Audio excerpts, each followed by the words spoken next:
بسم اللہ الرحمن الرحیم نحمد و نصلی علی رسول الکریم اما بعد۔ میں کیا کروں، میرا دل نیکی کے طرف راغب بھی نہیں ہوتا۔ میں کیا کروں، میرا دل نیکی کے طرف راغب بھی نہیں ہوتا۔ ہم میں سے ہر کوئی ایسا نہیں ہے جو نیکی کرنا نہیں چاہتا، پر کیا کرے، دل نیکیوں کی طرف راغب نہیں ہوتا۔ اللہ معاف کرے، اللہ معاف کرے۔ ہم نے نا ایمان کی اصلی لذت کو چکھا نہیں نا ابھی تک۔ تصدیق بالقلب والی ایمان کی لذت کو آج تک ہم نے نہیں چکھی۔ غور کیجیے اس بات میں، یقین والے ایمان کی لذت کو ہم نے نہیں چکھی۔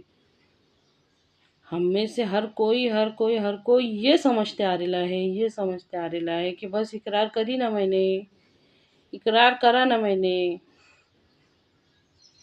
کلمہ زبان سے پڑھ لیے نا کافی ہو گیا۔ ہرگز نہیں، شکر میں مٹھاس ہے، یہ چکھنے کے بعد پتہ چلے گا۔ آگ جلاتی ہے، یہ جب تک اس کا درد محسوس نہیں ہوگا، تکلیف محسوس نہیں ہوگی، جب تک نہیں معلوم پڑے گا۔ یہ مزہ ہم کو نہیں معلوم پڑے گا جب تک ہم اس کو محسوس نہیں کریں گے۔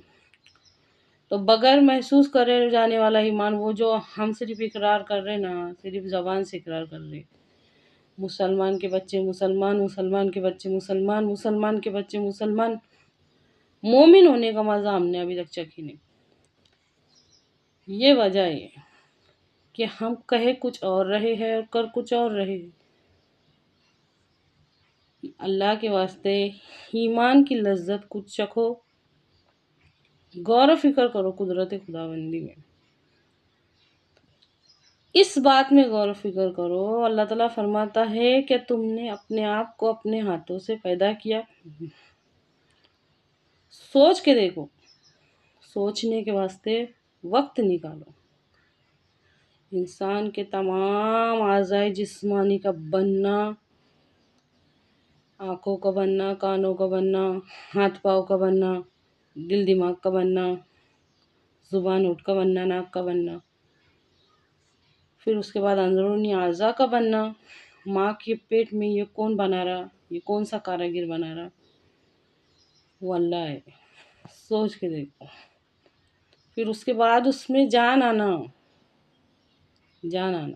آنکھوں میں دیکھنے کی طاقت آنا، کانوں میں سننے کی طاقت آنا، زبان میں بولنے کی طاقت آنا، ہاتھ پاؤں میں ہلنے چلنے کی طاقت آنا۔ سوچو یہ سب کون کر رہا؟ ہم نے اللہ کو ایسے پہچانے نہیں جیسا کہ پہچاننے کا حق ہے، اور ہم اللہ پہ ویسا بھروسہ نہیں کرتے جیسا کہ بھروسہ کرنے کا حق ہے۔ ابھی تک بچہ دنیا میں نہیں آیا، اس کی ماں کی چھاتیوں میں دودھ آ گیا، اس کے رزق کا بندوبست ہو گیا، تو پھر یہ سب ہمارے بارے میں کس نے سوچا؟ اس وقت تو ہم سوچنے سمجھنے کے اور کچھ کرنے کے لائق نہیں تھے، پھر کس نے سوچا، پھر کس نے کرا؟ ہمارے واسطے پوری تدبیر اور پلاننگ ہو رہی، آسمان سے بارش برس رہی، زمین سے اناج اگ رہا، یہ سب ہمارے بارے میں کس نے سوچا؟ غور کرو اس بات میں۔ اپنے ہاتھوں سے کیے گئے کام کو انسان دیکھ دیکھ کے خوش ہوتا ہے، یہ میں نے کرا، یہ میں نے کرا، یہ میں نے کرا، پر یہ سب تو ہم نے نہیں کرے، پھر یہ کس نے کرا؟ ہم نے وہ لذت نہیں چکھی۔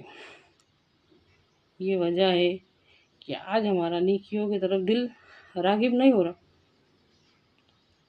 اللہ سے ویسی محبت پیدا نہیں ہو رہی جیسا کہ پیدا کرنے کا حق ہے۔ اللہ کہنے سننے سے زیادہ عمل کی توفیق دے، آمین۔